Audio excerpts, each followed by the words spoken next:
You can taste the difference when the smoke is clean and steady.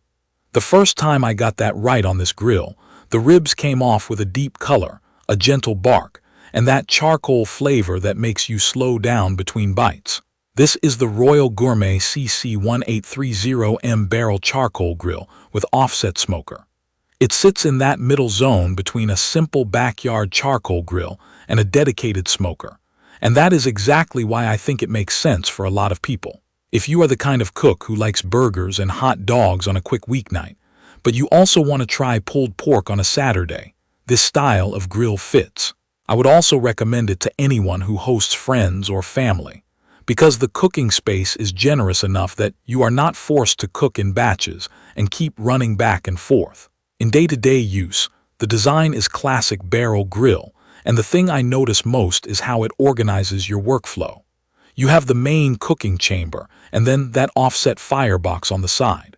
When I am grilling directly, I treat it like a normal charcoal grill. When I want smoke, I build my fire in the side box and let the heat and smoke travel across the main chamber. That separation really matters because it makes low and slow cooking feel less stressful.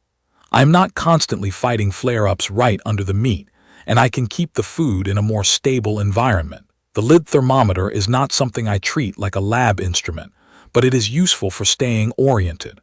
I still use my own probe thermometer for meat, because that is how I avoid guessing doneness, but the lid gauge helps me see trends. If I see it climbing too fast, I know I need to adjust the vents and stop feeding the fire. The chimney and the air vents do what they are supposed to do. Once you understand that air is fuel for charcoal, you can steer the temperature without feeling like you are chasing it every 2 minutes. One feature I ended up using more than I expected is the adjustable charcoal pan. On paper it sounds simple, but in real cooking it saves you. If I am doing thin burgers and I want a quick sear, I raise the charcoal closer. If I am cooking chicken pieces and I want the skin to render without burning, I lower it and let it ride. That one adjustment changes the personality of the grill. Let me talk about the setup, because that is the first moment where you find out if a product is going to be a pain. Putting this together took me around 2 hours and I was taking my time. The instructions were decent, but there are enough parts that you do not want to rush it. I used a small socket set and that made it smoother. Some holes and panels need a little patience to line up, and I would not call it fun, but once it is built, it feels solid enough for normal backyard use. I would not want to assemble it alone again, just because an extra set of hands makes the lid and barrel sections less awkward. Once it is rolling, it is manageable. It is not feather light, but I can move it around my patio using the wheels without feeling like I am wrestling it. I would not carry it upstairs by myself. If your yard has steps or uneven ground, plan where it is going to live before you build it, because you will not want to relocate it every weekend. Now for the actual cooking performance, which is what matters. As a charcoal grill, it does what I want it to do. It gets hot enough for real searing if you build your coal bed correctly and give it airflow. I have done steaks on it where I got that crust I look for, and I did not feel limited. The grate space is big enough that I can do a main protein and sides at the same time. I have cooked burgers, chicken, and corn together, and still had room to shuffle food around as hot spots develop. As a smoker, the offset box is the reason you buy this model instead of a basic barrel grill.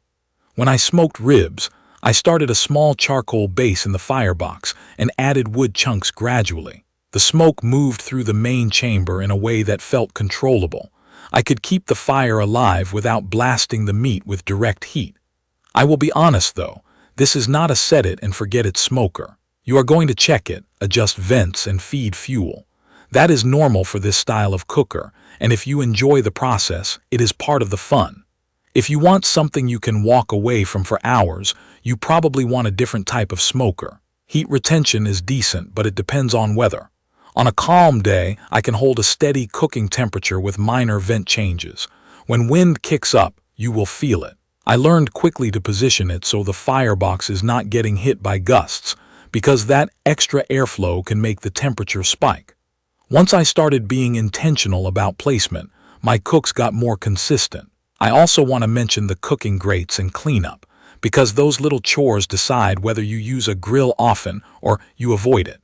The grates clean easier when you brush them while they are still warm. I usually let the grill run for a few minutes after cooking, then I brush, then I oil lightly. The ash and charcoal cleanup is straightforward, but you still need a routine. If you let ash sit, it holds moisture, and that is when rust becomes a concern over time. I keep a cover on it when I am not using it, and so far that has helped a lot. Here is a real scenario from my backyard. I had people over, and I wanted to do chicken thighs and sausages with some vegetables. I used the main chamber for direct grilling at the start to get color. Then I shifted the food to a cooler side and let it finish without scorching.